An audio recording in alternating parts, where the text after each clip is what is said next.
Tahukah kalian, peradaban kita sebetulnya dimulai dari rasa penasaran. Dari rasa penasaran, muncullah pertanyaan. Dari pertanyaan, muncullah pemikiran. Dari pemikiran, muncullah kemajuan. Dan dari kemajuan, muncullah peradaban. IPA atau ilmu pengetahuan alam adalah ilmu pengetahuan yang mempelajari mengenai alam semesta beserta isinya, serta peristiwa-peristiwa yang terjadi di dalamnya yang dikembangkan oleh para ahli berdasarkan proses ilmiah. Dengan mempelajari IPA atau ilmu pengetahuan alam, kita dapat menemukan manfaatnya tentang alam. Apa sih manfaat dari mempelajari IPA tersebut? 1. Menimbulkan rasa ingin tahu terhadap kondisi alam. Alam memiliki kekuatan yang luar biasa. Contohnya adalah seperti pergantian siang dan malam, pergantian musim panas ke musim hujan. Itu semua membuat manusia menjadi bertanya, bagaimana itu bisa terjadi? Hal ini yang membuat manusia memperhatikan alam agar tahu bagaimana cara alam bekerja. 2. Memberikan wawasan akan konsep alam agar berguna untuk kehidupan sehari-hari. Setelah manusia memperhatikan bagaimana kondisi alam, maka manusia akan memahami bagaimana cara kerja alam. Manusia akan tahu kapan saatnya hujan akan turun, kapan saatnya musim panas tiba. Manusia akan menyebarkan informasi tersebut melalui berbagai media sosial seperti TV, radio, YouTube, dan lain-lain tentang informasi alam tersebut. Agar manusia tahu apa yang perlu dipersiapkan saat kondisi tersebut terjadi. Misalnya, saat musim hujan, kita akan menyiapkan payung agar tidak kehujanan. Atau saat musim panas, para petani akan mengganti tanaman-tanaman yang lebih cocok di musim panas untuk menghindari kerugian. 3. Ikut menjaga, merawat, mengelola kelestarian alam. Alam dan manusia tidak dapat dipisahkan. Bahkan bisa dibilang manusia bergantung pada alam. Alam yang baik menghasilkan hasil bumi yang baik. Semakin bagus alam sekitar, maka semakin bagus hasil yang diperoleh manusia. Oleh sebab itu, manusia akan menjaga dan merawat serta mengelola kelestarian alam sekitar karena manusia sadar bahwa alam adalah bagian yang sangat penting. 4. Membangun rasa cinta terhadap alam yang telah diberikan Tuhan. Begitu hebatnya alam memberikan hal-hal kepada manusia, menimbulkan kekaguman yang besar terhadap alam semesta, menciptakan rasa mencintai alam dan ingin selalu menjaga alam dengan baik agar alam terhindar dari kerusakan yang dapat merusak alam dan sekitarnya. Menurut Alvin Toffler, sejarah peradaban manusia dibagi menjadi 3 gelombang. Yang pertama, peradaban teknologi pertanian pada tahun 800 sebelum Masehi sampai 1500 Masehi. Gelombang kedua, peradaban teknologi industri pada tahun 1500 Masehi sampai 1970 Masehi. Gelombang ketiga, peradaban informasi pada tahun 1970 Masehi sampai sekarang. Gelombang pertama atau disebut juga gelombang pembaharuan. Pada era ini, manusia menemukan dan menerapkan teknologi pertanian. Manusia yang semula berpindah-pindah untuk mengumpulkan hasil hutan menjadi suka tinggal menetap di suatu tempat yang lalu disebut sebagai desa. Gelombang kedua, yakni zaman revolusi industri. Beralihnya manusia ke energi tak terbarukan seperti minyak, batu bara, dan gas. Pada era ini telah ditemukan mesin, diawali dengan mesin uap, yang tidak saja dapat menggantikan otot manusia, tetapi juga dapat dipadukan menjadi pabrik yang lalu menghasilkan barang produksi dan konsumen. Gelombang ketiga, yakni zaman informasi yang ditandai dengan surat peradaban, yang didukung oleh kemajuan teknologi, komunikasi, dan juga pengolahan data, penerbangan, dan aplikasi luar angkasa, energi alternatif dan energi terbarukan, serta rekayasa genetik dan bioteknologi dengan komputer dan mikroelektronika sebagai dasar teknologi intinya. Apa sih pengaruh teknologi terhadap kehidupan manusia? Teknologi memiliki pengaruh yang sangat besar pada kehidupan sehari-hari manusia.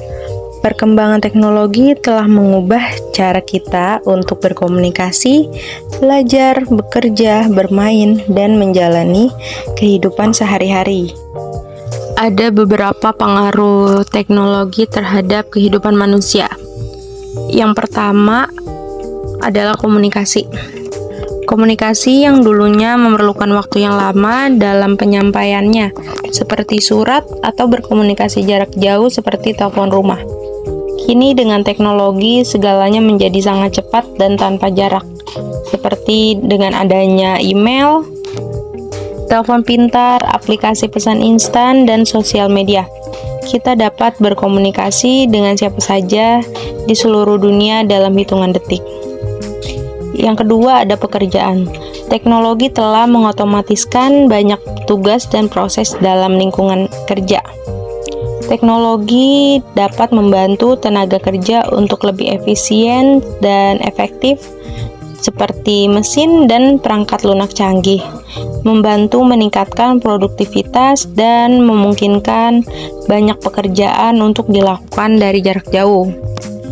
Pemerintah dan pelaku usaha perlu mendorong penggunaan teknologi untuk meningkatkan produktivitas tenaga kerja dan memajukan perekonomian di Indonesia. Yang ketiga, ada pembayaran dan keuangan.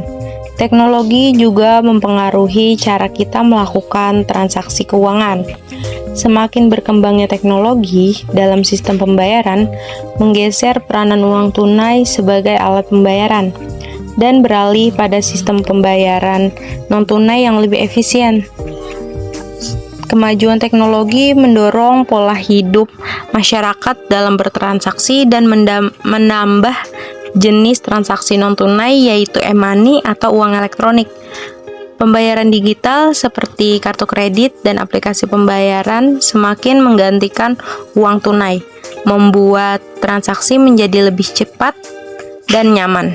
Yang keempat yaitu pertanian dan produksi makanan.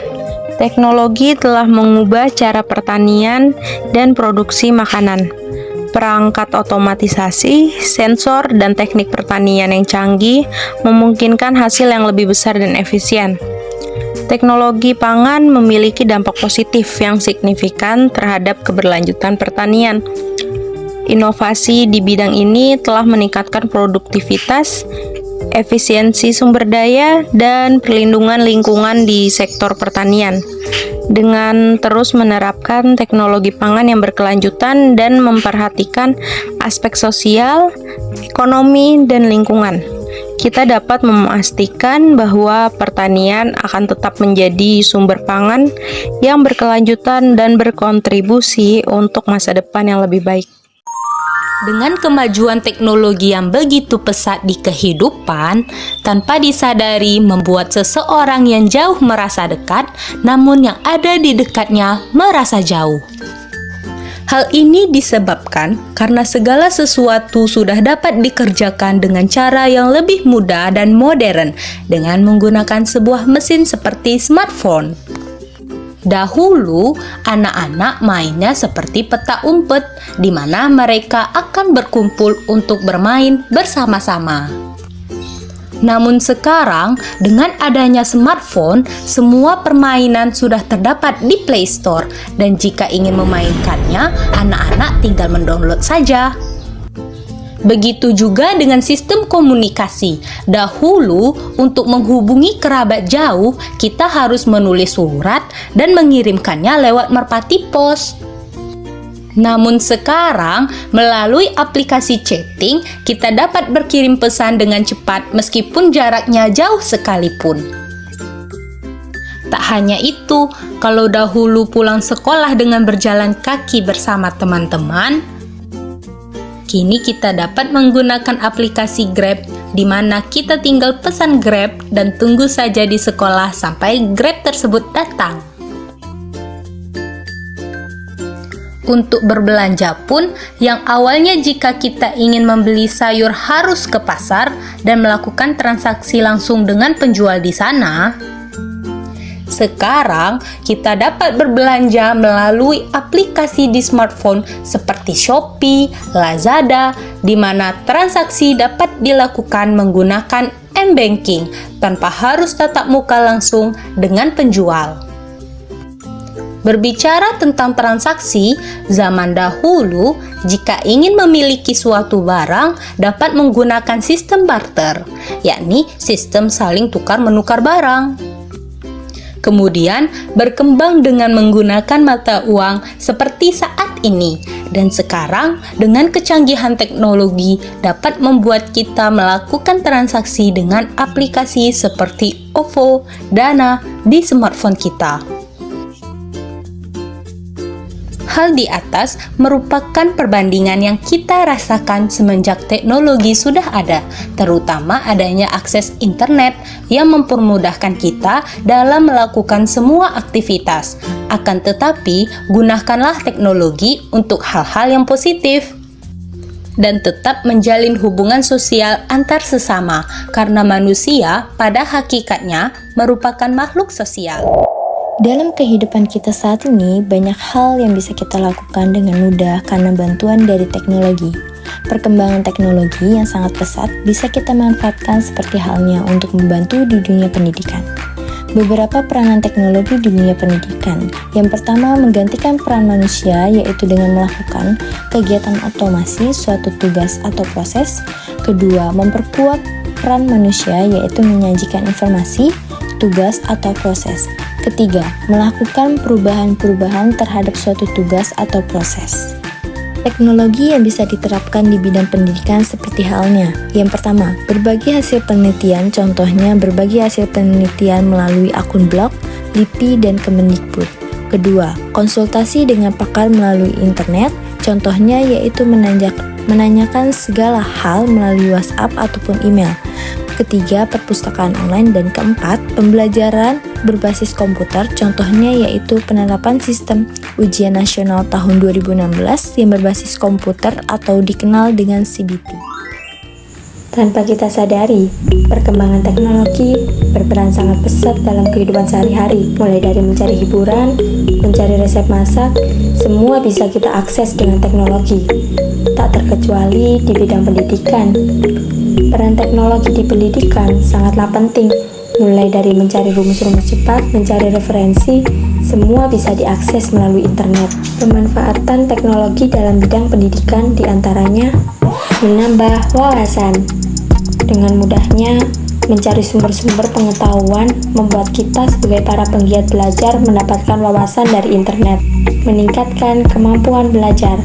Tak dipungkiri lagi, dengan adanya teknologi, membuat kemampuan belajar meningkat. Dikarenakan materi pembelajaran yang terdapat di internet mudah dipahami dan bisa dilihat berkali-kali. Mudahnya mencari materi pembelajaran dengan adanya platform YouTube, Ruang Guru, dan masih banyak lagi yang membuat kita lebih mudah mencari materi pembelajaran. Dan lebih enaknya lagi, bisa bertanya langsung. Mudah bukan? Belajar lebih mudah dan fleksibel. Dengan adanya gawai, membuat kita lebih mudah belajar dimanapun dan kapanpun. Entah di kendaraan umum, bahkan di toilet pun kita bisa belajar. Bagi kamu yang masih males-malesan belajar, sekarang tidak ada alasan lagi, karena dipermudah oleh teknologi.